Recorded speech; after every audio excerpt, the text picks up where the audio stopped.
ഇത്രയും വണ്ടികളും ഇതൊക്കെ ഇവിടെ, ഇത് സൗദി അറേബ്യയിലെ ബിഷ എന്ന് പറയുന്ന സ്ഥലത്താണ്.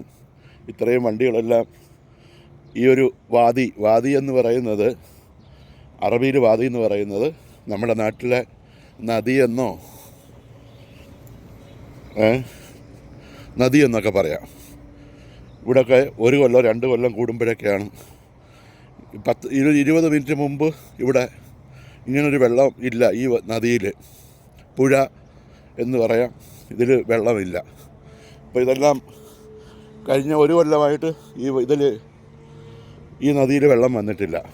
ഇപ്പോൾ 20 മിനിറ്റ് മുമ്പാണ് ഈ വെള്ളം വന്നു തുടങ്ങിയത്. ഏറ്റവും കൂടുതൽ അപകടം നടക്കുന്ന സമയമാണിത്. ഇത് 1/2 കിലോമീറ്ററൊക്കെ കാണും വീതി. പെട്ടെന്ന് എവിടെയെങ്കിലും പെയ്യുന്ന, ഇവിടെ ഇപ്പം നല്ല തെളിഞ്ഞ, ഇവിടെ മഴയെ പെയ്തിട്ടില്ല. അപ്പോഴും സംഭവിക്കുന്നതെന്ന് പറഞ്ഞാൽ പെട്ടെന്ന് നമ്മൾ വെള്ളം കാണില്ല. പകുതിയിൽ ചെല്ലുമ്പോഴത്തേക്ക് ഈ മലവെള്ളപ്പാച്ചിൽ വരും.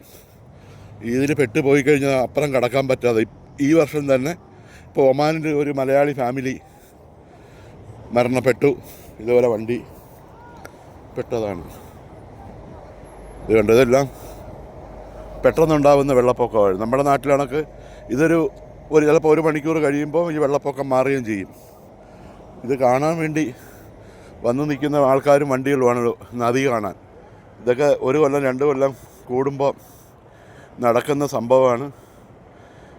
അതേപോലെ വളരെ അപകടം പിടിച്ച ഒരു ഇതുമാണ്. വർഷത്തിലുണ്ടാകുന്ന മഴ പെട്ടെന്ന് നമ്മളുടെ വണ്ടി, ഇത് പല ഭാഗത്തും ക്രോസിംഗ് ഉണ്ട്. ഈ പാലം ഇല്ലാത്ത സ്ഥലങ്ങളിൽ സ്ഥിരം പോകുന്ന വഴിയായിരിക്കും. പെട്ടെന്ന് ഇതേപോലെ വെള്ളം വന്നിട്ട് ആൾക്കാർ മരിക്കും, വണ്ടി പെട്ടുപോകും. ഇതിപ്പം വെള്ളം കണ്ടതിൻ്റെ ആർഭാടമാണ്. അവരുടെ ഒരു ഉത്സവമാണ് ഈ കാണുന്നത് 2 കരയിലും. കണ്ടാ, ഇതാണ് ഇതിൻ്റെ ഇത്.